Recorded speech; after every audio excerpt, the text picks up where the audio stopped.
رمضان میں وطر کے بعد تہجد کا حکم۔ رمضان میں تہجد کا کیا حکم ہے جبکہ وطر امام کے ساتھ ادا کر لیتے ہیں؟ کیا وطر کے بعد بھی تہجد پڑھ سکتے ہیں؟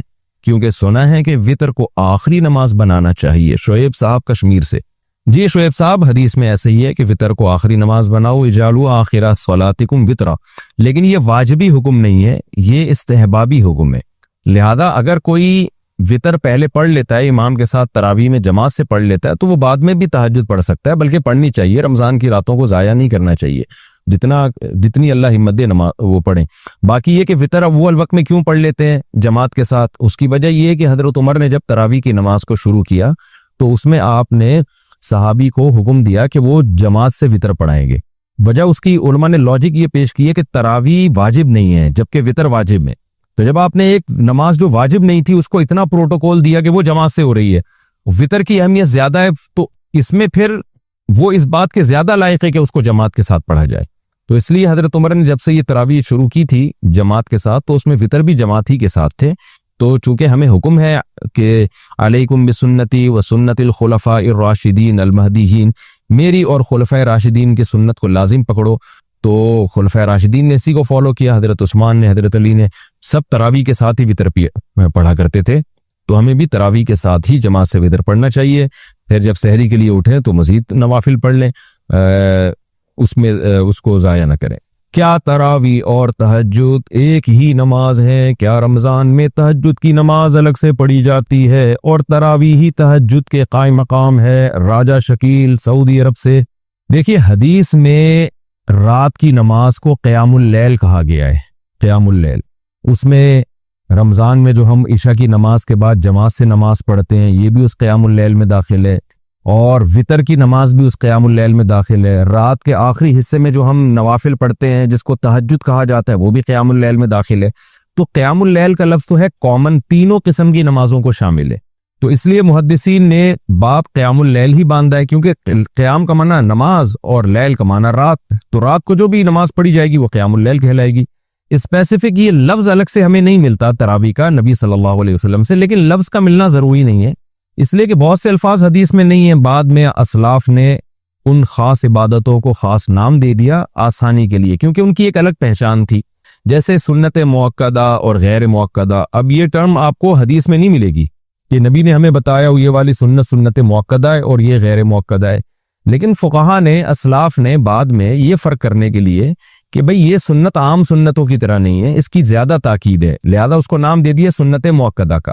یہ سنت عام سنتوں کی طرح نہیں ہے، یہ سنت زیادہ تاکید نہیں ہے اس کو نام دے دیا غیر موقدہ کا۔ تو یہ ٹرمز جو ہے نا، ان پر کوئی گورنمنٹ کی طرف سے بھی پابندی نہیں ہے اور اللہ کی طرف سے بھی پابندی نہیں ہے، آپ اپنی آسانی کے لیے کسی خاص عبادت کو کوئی خاص نام دے سکتے ہیں۔ تو اسلاف نے نام دیے ہیں یہ، اور واجب کی اصطلاح خاص طور پر فقہائے حنفیہ نے ایک واجب کی ٹرم نکالی کہ بھئی کچھ عبادتیں ایسی ہیں جو ضروری ہیں مگر فرض کی طرح ضروری نہیں ہے، تو ان کو واجب کہہ دیا، اور جو دلیل قطعی سے ثابت تھی اس کو فرض کہہ دیا۔ حالانکہ نبی صلی اللہ علیہ وسلم کی سیرت میں، آپ کی حدیث میں فرض واجب سنت کا فرق آپ کو نہیں ملے گا۔ بعض چیزیں لازمی ہوتی ہیں لیکن حدیث میں اس کو سنت کہا گیا ہوتا ہے، اور بعض چیزیں لازمی نہیں ہوتی، حدیث میں اس کو فرض کہا گیا ہوتا ہے، اس لیے کہ مقرر ہے، بس وہ اس معنی میں اس کو فرض کہا گیا ہے۔ تو جتنی بھی فقہ کی اور حدیث کی اصطلاحات ہیں یہ تو سب بعد میں ہی وضع کی گئی ہیں۔ تو اسی طرح سے وہ نماز جو رات کو عشاء کی نماز کے فوراً بعد پڑھی جاتی ہے، جماعت کے ساتھ پڑھی جاتی ہے، چونکہ اس کے الگ سے احکام ہیں۔ وہ احکام کیا ہیں؟ یہ عام تہجد کی طرح نہیں ہے، اس کے الگ سے احکام ہے۔ پہلی بات تو یہ کہ جو عام طور پہ تہجد پڑھی جاتی ہے وہ زیادہ افضل ہے رات کے آخری حصے میں، اور اس کا اصل ٹائم بھی رات کا آخری حصہ ہے، اور وہ عام طور پر نبی صلی اللہ علیہ وسلم 8 رکعتیں پڑھا کرتے تھے، وہ جماعت کے ساتھ نہیں ہوتی تھیں، وہ الگ سے ہوتی تھیں۔ کبھی 2-4 صحابی آپ کے ساتھ جماعت میں شریک ہو گئے تو ہو گئے، پراپر اعلان کر کے لوگوں کو مسجد میں اکٹھا نہیں کیا جاتا تھا، اور وہ رمضان میں بھی ہوتی تھی، غیر رمضان میں بھی ہوتی تھی۔ اس لیے اسلاف نے، یہ کوئی حنفی شافی کا مسئلہ نہیں ہے، ہمارے اسلاف نے اس نماز کو الگ سے تہجد کا نام نہیں دیا، اس کو تراویح کا نام نہیں دیا۔ اور یہ جو نماز تھی جس کے الگ احکام ہیں، جو صرف رمضان میں پڑھی جاتی ہے، عید کا چاند نظر آتے ہی آپ کے لیے اس کا پڑھنا ناجائز ہو جاتا ہے، عشاء کی نماز کے فوراً بعد پڑھی جاتی ہے، پراپر جماعت کرائی جاتی ہے، پبلک کو اکٹھا کیا جاتا ہے، ایک امام کے پیچھے پڑھتے ہیں، تو تو یہ چونکہ اس کے الگ احکام تھے، اس لیے ہمارے اسلاف نے اس نماز کو تراویح کا نام دے دیا۔ تو اب جب نام دے دیا آسانی کے لیے، تو اس نام کے استعمال کرنے میں کوئی حرج ہے نہیں، کیونکہ اس کے حکام بھی الگ ہیں، اس کے فقہی حکام بھی الگ ہیں، اور اس کے فضائل بھی الگ ہیں۔ یہ رمضان کے ساتھ خاص ہے، اس میں پورا قرآن ختم کیا جاتا ہے، قرآن مجید کا دور ہوتا ہے، کیونکہ رمضان میں نبی صلی اللہ علیہ وسلم حضرت جبریل کے ساتھ پورے قرآن کا دور کیا کرتے تھے، اور یہ حافظوں کے پیچھے پڑھی جاتی ہے۔ حضرت عمر رضی اللہ تعالیٰ عنہ کے دور میں لوگ اپنے اپنے طور پہ حافظوں کے پیچھے پڑھتے تھے، حضرت عمر نے سب کو ایک امام پہ جمع کیا۔ اس کی مخصوص رکعتیں ہیں جو چاروں ائمہ کے نزدیک کم سے کم 20 رکعتیں ہیں، تو اس لیے اس کو الگ سے نام دیا گیا۔ اور تواتر کے ساتھ 20 رکعتیں چلی آ رہی تھی، تو تواتر بھی خود ایک دلیل ہوتی ہے کہ نبی صلی اللہ علیہ وسلم نے اگر یہ عمل نہیں کیا ہوتا تو امت میں یہ تواتر نہ ہوتا۔ اس کے پھر دلائل کیا، یہ میں مختلف کیس میں ریکارڈ کروا چکا ہوں، اس میں زیادہ ڈیٹیل میں دوبارہ نہیں جاؤں گا۔ تو ہے یہ قیام اللیل ہی، لیکن ہمارے اسلاف نے اس کو الگ سے تراویح کا نام دیا، یہ بتانے کے لیے کہ اس کے احکام الگ ہے۔ باقی اس کو تراویح کا نام اسلاف نے کیوں دیا؟ وہ اس لیے دیا کہ ترویحہ روح سے نکلا ہے، روح کہتے ہیں آرام کو۔ تو اسلاف میں یہ رواج تھا کہ 4 رکعتوں کے بعد تھوڑا سا ریسٹ کیا کرتے تھے، تو ان 4 رکعتوں کے ایک ترویحہ کہا جانے لگا۔ پھر ترویحتین دو یعنی 8 رکعتوں کو، اور 8 سے جب زیادہ ہوں گی اور بہت زیادہ ہوں گی ان کو تراویح کہا جاتا ہے۔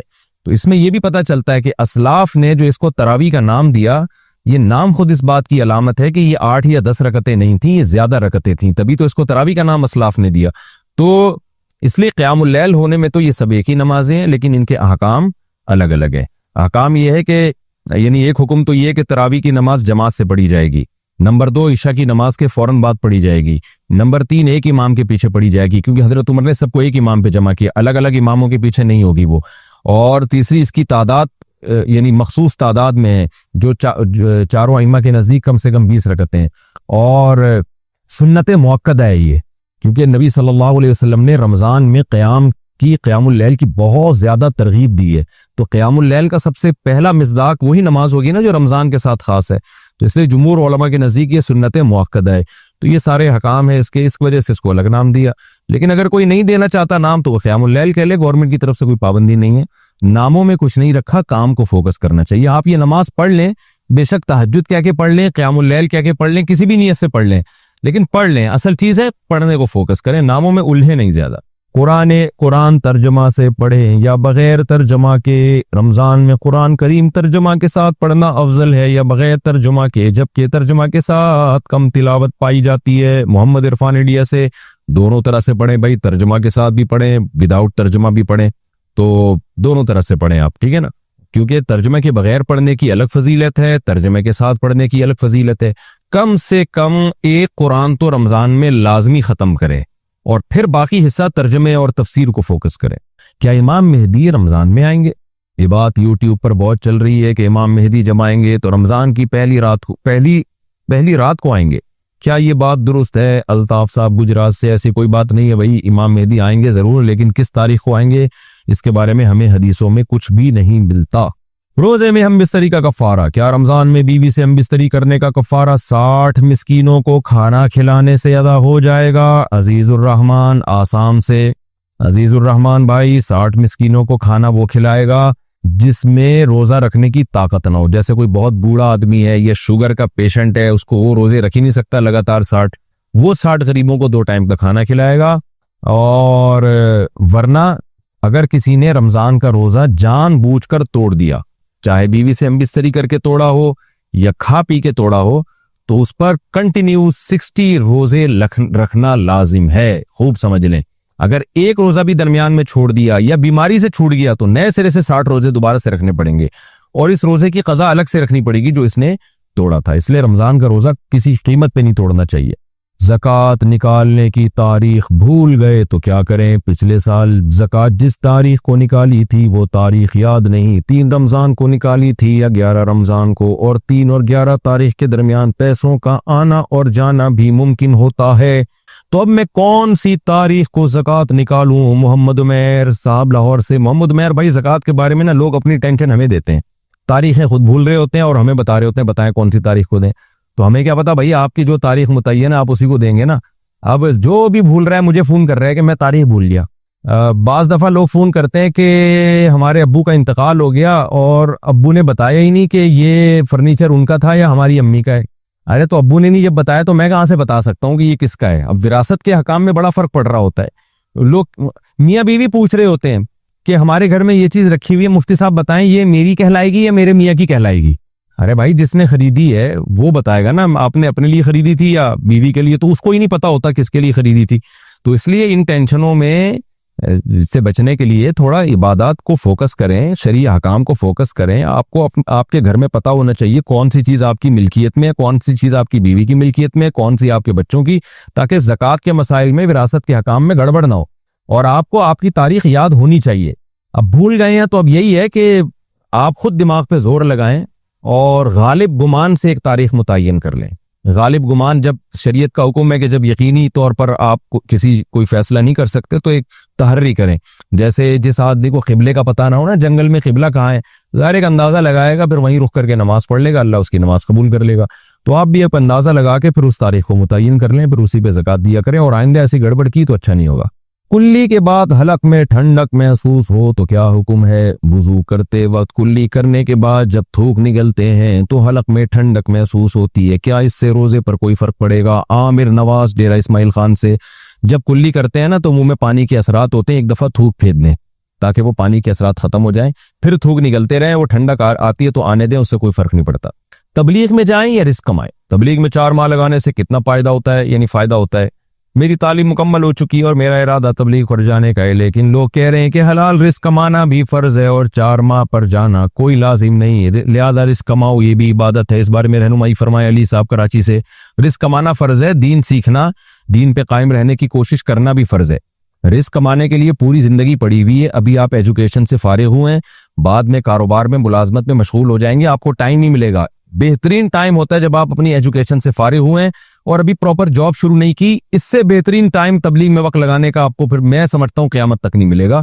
اس موقع کو غنیمت سمجھ کے پتلی گلی سے نکل جائیں. آپ تبلیغ میں 4 مہینے کے لیے لگائیں، اس کے بعد تبلیغ والے آپ کو رزق کمانے سے منع تھوڑی کر رہے ہیں. اس کے بعد آپ جاب کریں، کاروبار کریں، جو مرضی کرنا ہے، پوری زندگی پڑی ہوئی ہے. کیونکہ یہ ٹائم اگر آپ کا ابھی نکل گیا تو میں نے دیکھا ہے پھر زندگی بھر ٹائم نہیں ملتا. پھر میرے بیان بھی سنتے ہوں گے، 4 شادیاں بھی کر لیں گے، پھر کہاں سے ٹائم ملے گا آپ کے پاس؟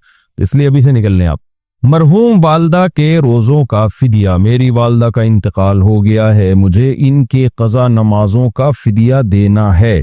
اس کا طریقہ کیا ہوگا اور کیا میں وہ غیر مسلم کو بھی دے سکتا ہوں؟ نیز کیا فلاحی اداروں میں بھی دے سکتا ہوں جبکہ وہاں پتہ نہیں ہوتا کہ مسلمان کو جا رہا ہے یا غیر مسلم کو؟ یہ اویس صاحب نے پوچھا ہے، لکھا ہے اویس پاکستان. دیکھیں، اگر والدہ نے فدیے کی وصیت نہیں کی تھی اور وراثت بھی اتنی نہیں چھوڑی تو پھر آپ پر وہ فدیہ لازم نہیں ہے. 2 شرطیں ہوتی ہیں. پہلی بات تو یہ کہ مرحوم وصیت کرے اور اتنی وراثت چھوڑے کہ ان کی 1/3 میں سے وہ وصیت پوری بھی ہو سکتی ہو، تو پھر فدیہ لازم ہوتا ہے. ادروائز آپ پر فدیہ لازم نہیں ہے. اب آپ اپنی خوشی سے دے رہے ہیں تو کچھ کتنی چاہے رقم صدقہ کر دیں، وہ آپ پر ہے. تو وہ چونکہ نفلی ہوگی تو جس کو بھی چاہے دے سکتے ہیں، ورنہ فدیے کی جو رقم ہے وہ غیر مسلم کو نہیں دی جا سکتی. اس کے وہی حکام ہے جو زکوٰۃ کے حکام ہے، وہ زکوٰۃ کے مستحق کو ہی دینی پڑے گی. لیکن چونکہ یہ فدیہ، آپ تو اس کو فدیہ کا نام دے رہے ہیں مگر شریعت میں ایک نفلی صدقہ ہے یہ، تو آپ والدہ کے ثواب کے لیے کسی کو بھی دے سکتے ہیں، یہ کسی کے ساتھ بھی مدد کر سکتے ہیں. باقی فلاحی اداروں کا، اگر کسی ادارے پر آپ کو ٹرسٹ ہے، پورا اطمینان ہے کہ وہ صحیح جگہ رقم استعمال کرتا ہے تو دے دیں. اگر آپ کو اطمینان نہیں ہے تو نہ دیں. تو اس کے بارے میں تو اصول اور ضابطے سے ہی جواب دیا جا سکتا ہے کہ 100% یقینی طور پر تو کسی کے بارے میں نہیں کہا جا سکتا. پیاس کی شدت میں روزہ توڑ دیا تو کیا کفارہ ہے؟ 15 سال کا بچہ ہے، اس کا روزہ تھا. دیکھیں 15 سال کا بچہ نہیں ہوتا، یہ ذہن میں رکھیں. خیر 15 سال کا لڑکا ہے، اس کا روزہ تھا، وہ گزشتہ 2 سال سے روزہ رکھ رہا ہے. آج جب وہ اسکول سے واپس آیا تو گرمی کی شدت تھی، تقریباً 12 بجے پیاس کی شدت کی وجہ سے اس نے پانی پی لیا اور کہا کہ میں نے نیت نہیں کی تھی، اور اس کو روزہ توڑنے کے گناہ کا بھی علم نہیں تھا کہ اس کو 60 روزے رکھنے ہوں گے. اس کے بارے میں کیا حکم ہے؟ تنویر خان انڈیا سے. دیکھیں، رمضان کا روزہ اگر کوئی توڑ دے تو 60 لگاتار اس کو روزے رکھنے پڑتے ہیں، چاہے پیاس کی شدت کی وجہ سے یا بھوک کی شدت کی وجہ سے. ہاں، بیمار ہونے کا خطرہ ہو پھر توڑ دیا تو کفارہ نہیں ہے، لیکن شدت تو روزے کا ایک لازمی جزو ہے. کسی کو روزہ کم لگتا ہے, کسی کو زیادہ لگتا ہے. تو اگر کسی نے رمضان کا روزہ رکھا اور توڑ دیا تو 60 روزے رکھنے پڑیں گے اور کنٹینیو, اور پھر ایک قضا بھی الگ سے رکھنی پڑے گی. تو آپ کے جو بھی ہے, یہ لڑکا ہے, آپ کا بیٹا ہے یا جو بھی ہے جناب تنویر صاحب, تو اس نے جو یہ کہا ہے نا کہ میری نیت نہیں تھی, تو کیا مطلب روزہ توڑنے کی نیت نہیں تھی؟ تو اس سے تو کوئی فرق نہیں پڑتا. روزہ توڑنے کی نیت نہ بھی ہو, جب توڑیں گے تو ٹوٹے گا نا خود بخود ہی. اور اگر ان کا مقصد یہ کہ میں نے روزے کی نیت ہی نہیں کی تھی 12 بجے تک, تو دیکھیں رمضان میں نا جب آپ صبح سحری میں اٹھے, سحری کی, تو یہ نیت ہی کے قائم مقام ہوتا ہے, یہ اس کی علامت ہوتی ہے کہ آپ کی نیت ہے. تو اگر رمضان میں کوئی پراپر یہ نیت کرتا ہے نا کہ میری نیت نہیں ہے, تو پھر تو یہ سمجھا جائے گا کہ روزہ نہیں ہے. ورنہ تو روزے کی نیت تو ہوتی ہے مسلمانوں کی, صبح اٹھنا اس کی علامت ہے کہ روزہ تھا اس کا. تو اگر واقعی اس نے نیت نہیں کی تھی, یعنی اس کا ارادہ تھا کہ آج میرا روزہ نہیں ہے, اور کنفیوز تھا کہ میں آج روزہ رکھوں یا نہیں رکھوں, 12 بجے اس کو خیال ہوا کہ نہیں رکھتا آج میں, تو پھر تو یہ روزہ نہیں ہوگا. اور چونکہ روزہ اس کا ہوا ہی نہیں ہے تو روزہ توڑنا بھی نہیں کہلائے گا, کیونکہ جب روزے کی نیت ہی نہیں تھی تو روزہ کہاں سے ٹوٹے گا. لیکن اگر صبح انہوں نے سحری کی اس نیت کے ساتھ کہ جیسے آج سب کا روزہ ہے, میرا بھی روزہ ہے, اور پھر 12 بجے یہ کہہ رہے ہیں میری نیت نہیں تھی, تو پھر اس کا اعتبار نہیں ہوگا. ایک دفعہ جب نیت کر کے کنٹینیو روزہ شروع کر دیں تو پھر نیت تبدیل کرنے کا آپ کے پاس حق نہیں ہے. تو خلاصہ یہ نکلا کہ اگر ان کی واقعی اس دن روزہ رکھنے کی نیت نہیں تھی اور انہوں نے اس نیت کو ڈیلے کیا, انہوں نے کہا بعد میں سوچوں گا کہ آج رکھنا ہے یا نہیں رکھنا, تو پھر تو روزہ جو انہوں نے توڑا ہے تو یہ توڑنا کہلائے گا ہی نہیں, کیونکہ روزہ ابھی انہوں نے نیت ہی نہیں کی تھی, تو شروع ہی نہیں ہوا تو ٹوٹا کہاں سے, تو پھر تو کفارہ نہیں ہے. ہاں, رمضان کا روزہ چھوڑنے کا کبیرہ گناہ بہرحال ہوگا کہ روزہ رکھا کیوں نہیں انہوں نے. لیکن اگر یہ پراپر نیت صبح ہوتی ہے جیسے عام طور پر, اسی طرح یہ نارملی نیت ان کی بھی تھی اور روزہ رکھ لیا تھا, پھر بعد میں اگر یہ توڑتے ہیں تو پھر اس لفظ کا اعتبار نہیں کہ میری نیت نہیں تھی. تو وہ جب ایک دفعہ روزہ شروع ہو جائے اور آپ نیت کے ساتھ یعنی شروع ہو جائے تو پھر وہ روزہ کمپلیٹ کرنا لازم ہے. اور یہ مسئلہ کہ ان کو علم نہیں تھا کہ روزہ توڑنے کا گناہ ہوتا ہے, 60 روزوں کا کفارہ لازم ہوتا ہے, تو دیکھیں مسئلے سے کا علم نہ ہونا یہ شریعت میں معتبر نہیں ہے. ایک آدمی کھڑے کھڑے بیوی کو 3 دفعہ طلاق کہہ دیتا ہے اور کہتا ہے مجھے پتہ ہی نہیں تھا کہ 3 طلاقوں سے طلاق ہو جاتی ہے. تو بھئی آپ کو پتہ ہونا چاہیے نا, آپ جب مسلم گھرانے میں پیدا ہوئے ہیں, آپ دارالاسلام میں رہتے ہیں, تو آپ کو یہ پتہ ہونا چاہیے. یا ایسی جگہ پہ رہتے ہیں جہاں مسلمان رہتے ہیں, تو آپ کو یہ پہلے سے سیکھنا چاہیے کہ نکاح کیسے ہوتا ہے, طلاق کیسے ہوتی ہے, نماز ٹوٹتی کیسے. ایک آدمی نماز پڑھ رہا ہے اور نماز میں وہ بیت الخلا سے گھوم کے آ گیا اور پھر وہیں سے کھڑا ہو گیا, وہیں پہ جہاں سے چھوڑی تھی کنٹینیو کی. اب اس کو کہہ رہے ہیں بھائی نماز ٹوٹ جاتی, کہہ رہے ہو مجھے تو پتہ ہی نہیں تھا ایسے نماز ٹوٹ جاتی ہے. تو علم نہ ہونا, جہالت ہونا, شرعی مسئلے سے علم نہ ہونا, یہ کوئی شرعی عذر نہیں ہے. تو اگر آپ کے بیٹے یہ جو 15 سال کا لڑکا ہے, اس کو معلوم نہیں تھا کہ روزہ توڑنے سے 60 روزے لازم ہوتے ہیں, تو بھی 60 روزے ہی لازم ہوں گے. وہ ان پر لازم تھا کہ یہ پہلے معلوم کروائیں کہ روزہ توڑنے کا شریعت میں کفارہ کیا ہے, گناہ کیا ہے. دن میں روزہ ٹوٹ گیا تو کیا کھا پی سکتے ہیں؟ روزہ ٹوٹنے کے بعد مثال کے طور پر الٹی سے روزہ ٹوٹ گیا, تو اس کے بعد دن میں کھانے پینے کی اجازت ہوگی یا نہیں؟ حنا صاحبہ پشاور سے. پہلی بات تو یہ کہ الٹی سے روزہ نہیں ٹوٹتا. الٹی سے روزہ 2 شرطوں کے ساتھ ٹوٹتا ہے. ایک تو یہ کہ آپ نے حلق میں ڈال کے الٹی کی اور منہ بھر کے کی, خود آپ نے جان بوجھ کر الٹی کی, حلق میں انگلی ڈالی اور بھرپور طریقے سے, تھوڑا بہت پانی نکل آیا اس سے نہیں. ایک تو یہ. دوسرا یہ کہ الٹی تو خود بخود ہوئی تھی, منہ بھر کے ہوئی تھی, لیکن آپ نے نگل لیا اس کو. تو یعنی اگر جان کر کریں گے تو صرف ایک شرط ہے کہ منہ بھر کے الٹی ہو, اور اگر خود بخود الٹی ہوئی ہے تو 2 شرطیں ہیں. ایک تو یہ کہ منہ بھی بھر کے ہو اور آپ نے اس کو ریورس بھی کیا ہو, پھر روزہ ٹوٹتا ہے. بہرحال کسی بھی طرح سے اگر روزہ کسی بندے کا غلطی سے ٹوٹ گیا تو پھر اس پر لازم ہے کہ وہ کمپلیٹ کرے روزہ, یعنی کھانا پینا اس کے لیے جائز نہیں ہے. ہاں, بعد میں قضا بھی کرنی پڑے گی. دیکھیں 2 طرح سے روزہ ٹوٹتا ہے. ایک ہوتا ہے بھولے سے ٹوٹ جانا, اس سے تو ٹوٹتا ہی نہیں ہے. آپ کو یاد نہیں تھا آپ کا روزہ ہے, آپ نے کھا لیا پی لیا, بعد میں یاد آیا اڑے بھائی آج تو میرا روزہ تھا. اس سے کچھ نہیں ہوتا, نہ روزہ ٹوٹا, نہ کفارہ, نہ قضا, کچھ بھی نہیں, بلکہ پورا روزہ کمپلیٹ ہو گیا, آپ کا ثواب پورا ملے گا. حدیث میں آتا ہے, اس صراحتاً نہیں ہے حدیث میں. لیکن ایک ہوتا ہے غلطی سے ٹوٹ جانا. غلطی کا مطلب یہ ہوتا ہے کہ مسٹیک ہو گئی آپ سے, یعنی آپ کلی کر رہے تھے, ایک دم غلطی سے پانی حلق میں چلا گیا, تو آپ کے نہ چاہتے ہوئے حلق میں اتر گیا پانی, تو روزہ تو ٹوٹ جائے گا, اس لیے کہ بھولے سے تھوڑی ہوا ہے, تو روزہ تو ٹوٹ جائے گا. لیکن غلطی سے جب روزہ ٹوٹتا ہے تو کفارہ لازم نہیں ہوتا, صرف قضا لازم ہوتی ہے. لیکن اس روزے کو کنٹینیو کرنا پڑتا ہے, یعنی کھانا پینا کی اجازت آپ کو نہیں ہوتی. تو اسی طرح اللہ کی طرف سے کسی کے ساتھ ایسا معاملہ ہوا کہ روزہ ٹوٹ گیا، مثال کے طور پر منہ بھر کے الٹی ہوئی اور نہ چاہتے ہوئے بھی پیٹ میں دوبارہ واپس چلی گئی، اس سے روزہ ٹوٹ جائے گا، تو یہ بھی غلطی سے ٹوٹنا کہلائے گا۔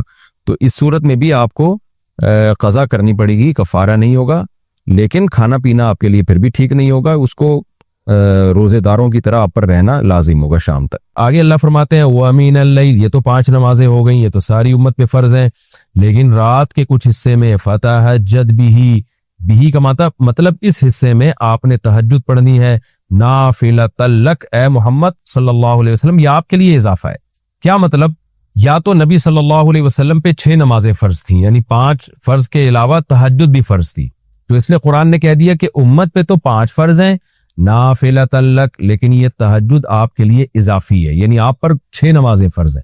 ایک مطلب تو یہ بھی ہو سکتا ہے، اور جو علماء اس کے قائل ہیں کہ نہیں نبی پر تہجد فرض نہیں تھی، تو ان کے نزدیک اس آیت کی تفسیر یہ ہوگی کہ یہ آپ کے لیے ایک اضافہ ہے اللہ کے قرب حاصل کرنے کا، یعنی 5 نمازیں تو پڑھنی ہی پڑھنی ہے، لیکن آپ اللہ کے قرب کے لیے ایک اضافی چیز بھی آپ کو دی جا رہی ہے تاکہ آپ کے درجات اور زیادہ بلند ہو۔ تو ایسی صورت میں یہ صرف نبی کے ساتھ خاص نہیں ہے، کیونکہ خطاب نبی سے چل رہا ہے، اس لیے اللہ نے کہہ دیا آپ کے لیے اضافہ، ورنہ حقیقت میں پوری امت کے لیے یہ اضافہ ہے۔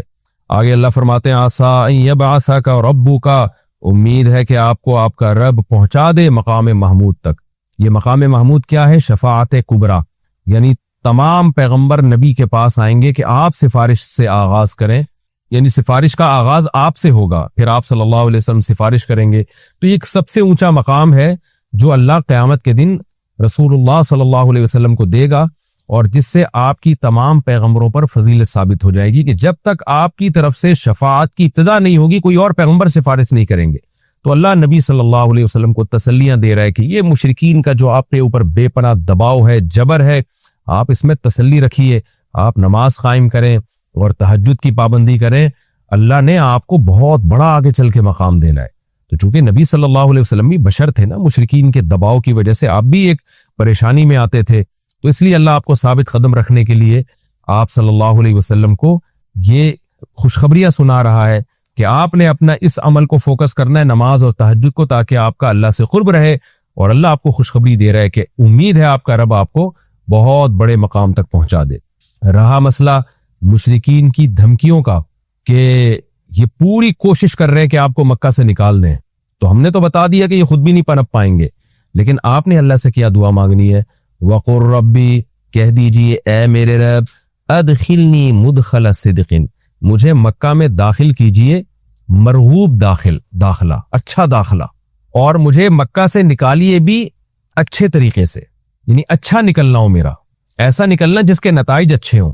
اس میں اشارہ ہے کہ آپ صلی اللہ علیہ وسلم کو مکہ سے نکالنے پر مجبور کیا جائے گا، اور ایک وقت آئے گا کہ آپ مکہ سے نکلیں گے۔ تو اللہ اپنے حبیب صلی اللہ علیہ وسلم کو پہلے سے دعا سکھا رہے ہیں کہ آپ اللہ سے دعا مانگے، اللہ جب میں نکلوں تو میرا داخلہ بھی اچھے طریقے سے ہو اور میرا نکلنا بھی اچھے طریقے سے ہو، یعنی پسندیدہ نکلنا ہو۔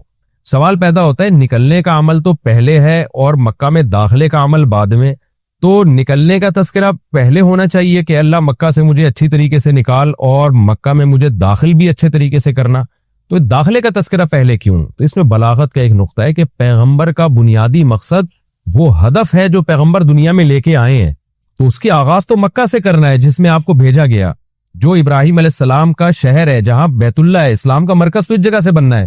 تو اس جگہ سے اگر نکالنا ہی مقصد ہے تو یہ جگہ تو رہ گئی نا پھر جو ابراہیم علیہ السلام کا مرکز اور ابراہیم علیہ السلام کی دعائیں تھیں۔ تو اس لیے اصل مقصد تو یہ کہ مکہ میں داخل میں اچھے طریقے سے ہوں، جو پیغمبر کا مقصد تھا دنیا میں آنے کا، مکہ فتح کر کے داخل ہوں، یہاں مجھے غلبہ ملے، اور یہاں میرا جب داخلہ ہو تو ایسا داخلہ جس کو میں پسند کروں۔ یہ جو ابھی میں مکہ میں کہیں سفر سے جا کے واپس آتا ہوں، یہ داخلہ وہ داخلہ نہیں ہے جو میں چاہتا ہوں۔ تو چونکہ مکہ سے نکلنا مقصد نہیں ہے، نکالا اس لیے جا رہا ہے تاکہ داخلہ ایک طاقت کے ساتھ ہو اور اچھے طریقے سے داخلہ ہو، اس لیے اس داخلے کا تذکرہ پہلے کیا جا رہا ہے۔ ہاں وہ داخلہ اس وقت تک ممکن نہیں ہے جب تک مکہ سے ایک دفعہ آپ کا خروج نہ ہو، تاکہ مدینہ میں ریاست بنے اور آپ 10,000 کا لشکر لے کر فاتحانہ انداز سے مکہ میں داخل ہوں، اور جس مقصد کے لیے اللہ نے آپ کو بھیجا تھا وہ مقصد پورا ہو۔ تو وہ مقصد نکلے بغیر پورا ہو نہیں سکتا، اس لیے نکلنے کا تذکرہ کر دیا، ورنہ اصل مقصد تو یہ ہے کہ اللہ میں مکہ سے نکلنا نہیں چاہتا، میں مکہ میں داخلہ چاہتا ہوں۔ داخلہ ایسا ہونا چاہیے مدخل صدق، سچا مرغوب داخلہ ہونا چاہیے. چنانچہ اللہ نے آپ کی دعا قبول کی اور جب نبی مکہ میں داخل ہوئے نکلنے کے بعد تو کیسا بہترین آپ نے کا داخلہ ہوا کہ 10,000 کا لشکر لے کر آپ گئے اور مشرکین مکہ آپ سے معافی کی بھیک مانگ رہے تھے. تو یہ مکی آیتیں اس وقت تو ظلم کے پہاڑ توڑے جا رہے تھے لیکن پیغمبر سے اس طرح کی دعائیں کروائی جا رہی تھیں. وَأَخْرِجْنِي مُخْرَجَ صِدْقٍ، اور اللہ مرغوب نکلنا ہو، یعنی جب میں نکلوں تو بھی میرا اچھا ٹھکانہ ہو. چنانچہ آپ کا نکلنا بھی بڑا اچھا ہوا کہ پورا مدینہ آپ کے استقبال میں کھڑا ہوا تھا. اور طلع البدر علینا من ثنیۃ الوداع، یہ جو ترانے ہیں یہ مدینہ کی بچیاں آپ کے استقبال میں پڑھ رہی تھی. تو آپ کا نکلنا بھی اچھا ہوا، یعنی مدینہ میں داخلہ جو مکہ سے نکل کے، اور پھر جو مکہ میں آنا وہ تو اس سے بھی زیادہ عزت اور شان کے ساتھ ہوا. وَاجْعَلْ لِي مِن لَّدُنْكَ سُلْطَانًا نَصِيرًا، اور اللہ تو بنا دے میرے لیے اپنے پاس سے زبردست طاقت جس میں میری مدد ہو، غلبہ دے دے مجھے مشرکین پر. یہ بھی مستقبل کی دعا ہے جو ان حالات میں نبی سے منگوائی جا رہی ہے، اور اللہ نے آپ کی ساری دعاؤں کو قبول کیا. سلطان نصیر بھی دے دیا آپ کو، غلبہ بھی دے دیا مکہ پہ، ایسا غلبہ جس میں اللہ کی مدد تھی اور وہ کمزور غلبہ نہیں تھا. طاقتور غلبے کو سلطان کہا جاتا ہے. اور مدینہ میں جانا بھی آپ کا پسندیدہ ہوا اور مکہ میں آنا بھی آپ کا پسندیدہ ہوا. اور اے نبی آپ یہ بھی کہہ دیجئے جاء الحق، حق آ چکا ہے، وزہق الباطل، اور باطل فنا ہو چکا ہے. حالانکہ جس وقت یہ دعا منگوائی جا رہی تھی باطل فنا نہیں ہوا تھا، لیکن ماضی سے جب کسی چیز کو تعبیر کیا جاتا ہے تو یہ بتانے کے لیے گویا یہ کام ہو چکا ہے، حالانکہ ہوا نہیں، ہوگا. لیکن نبی کی زبان سے نکلوایا جا رہا ہے کہ آپ مشرکین میں اعلان کر دیں کہ بس یہ کام ہو چکا ہے، حق آ گیا، باطل ختم. اور یعنی ہوگا تو فیوچر میں لیکن گویا ابھی ہو چکا ہے. اتنا یقینی ہے کہ میں تمہیں اس کی پہلے سے خبر دے چکا ہوں کہ باطل اب پنپنے نہیں پائے گا کیونکہ حق اب آ چکا ہے. ان الباطل کان زہوقا، اور باطل تو ہے ہی فنا ہونے والی چیز. جب حق آتا ہے تو باطل فنا ہو جاتا ہے. نبی صلی اللہ علیہ وسلم جب مکہ مکرمہ میں داخل ہوئے نا تو آپ بتوں کو چھڑیوں سے گراتے تھے، چھڑی سے. مکہ میں داخل ہو کے 360 بت کو ایک ایک کر کے چھڑی مارتے تھے اور وہ بت الٹے لڑکتے تھے. تو آپ اس موقع پر یہ آیت پڑھ رہے تھے کہ جاء الحق وزہق الباطل ان الباطل کان زہوقا. کیا کیفیات بنتی ہوں گی صحابہ کی اور پیغمبر کی اس وقت کہ جو خوشخبری ان کو 13 سال پہلے دی گئی تھی، کئی سال پہلے دی گئی تھی اور یقینی دی گئی تھی کہ یہ ہو چکا، تو اللہ نے اپنی آنکھوں سے دکھا دیا کہ کیسے بتوں کو بیت اللہ سے نکالا جا رہا ہے اور اللہ کے گھر کو کیسے شرک سے پاک کیا جا رہا ہے. وَنُنَزِّلُ مِنَ الْقُرْآنِ مَا هُوَ شِفَاءٌ وَرَحْمَةٌ لِّلْمُؤْمِنِينَ، اور قرآن کہہ رہے ہیں ہم قرآن نازل کرتے ہیں جس میں مومنین کے لیے شفا ہے. یعنی اے نبی آپ کی تسلی کے لیے اور بھی ہم بتائیں آپ کو کہ ہم یہ جو آیتیں نازل کر رہے ہیں نا اس میں مومنین کو بھی شفا مل رہی ہے، ان کی اصلاح ہو رہی ہے شرک سے اور برے عقیدوں سے، اور مسلمانوں کے لیے یہ رحمت ہے، ان کو تسلیاں بھی مل رہی ہیں. وَلَا يَزِيدُ الظَّالِمِينَ إِلَّا خَسَارًا، اور ظالمین کے خسارے میں اضافہ ہو رہا ہے کیونکہ ظالمین اس پر عمل نہیں کر رہے، حجت تمام ہو رہی ہے. وَإِذَا نَمْنَا عَلَى الْإِنسَانِ أَعْرَضَ وَنَأَىٰ بِجَانِبِهِ، قرآن کہتے ہیں ہم جب انسان پر احسان کرتے ہیں تو وہ اعراض کرتا ہے اور اپنے پہلو کو ہٹا دیتا ہے. نعمت ملنے کے بعد بجائے اللہ کے قریب ہونے کے اللہ سے دور ہوتا ہے. وَإِذَا مَسَّهُ الشَّرُّ، اور جب انسان کو کوئی مصیبت پہنچتی ہے کان یئوسا، تو مایوس ہونے لگتا ہے. یعنی انسان کے بارے میں شکایت کی جا رہی ہے کہ اس کا اللہ پر ایمان نہیں ہے. پیغمبر کا مقصد ہے اللہ سے جوڑنا. تو یہ جو مشرکین ہیں جو اللہ کو نہیں مانتے، یہ خوشیوں میں بھی اللہ کو بھولتے ہیں اور غم میں بھی اللہ کو بھولتے ہیں، اسباب کو دیکھتے ہیں. زیادہ جب اسباب کو آپ دیکھتے ہو اور پریشانی آتی ہے تو اسباب بتا رہے ہوتے ہیں پریشانی دور نہیں ہو سکتی تو مایوس ہونے لگتے ہیں، ڈپریشن میں جاتے ہیں. اور جب خوشی آتی ہے تو اپنا کمال سمجھتے ہیں لہذا اترانے لگتے ہیں اور خدا سے دور ہو جاتے ہیں. تو اے نبی ان سے کہہ دیجئے کل یعمل علی شاکلتی، ہر شخص اپنی نیچر کے مطابق عمل کر رہا ہے. اچھے لوگ کیا کرتے ہیں کہ جب انہیں خوشی ملتی ہے تو شکر ادا کرتے ہیں اور غم آتا ہے تو مایوس نہیں ہوتے، ان کو پتہ ہے غم اللہ دور کر سکتا ہے. فربکم اعلم، تمہارا رب خوب جانتا ہے بمن ہوا اہدی سبیلا، کون ان دونوں فریقوں میں سیدھے راستے پر چل رہا ہے. جو غموں میں مایوس ہو اور خوشیوں میں اترانے لگے خدا سے دور ہو جائے وہ گمراہی والے راستے پر ہے، اور جو خوشیوں میں اللہ کے قریب آئے شکر ادا کرے اور غموں میں بھی اللہ کے قریب آئے کہ غم کو اللہ ہی دور کر سکتا ہے، مایوس نہ ہو، یہ سیدھے راستے پر ہے.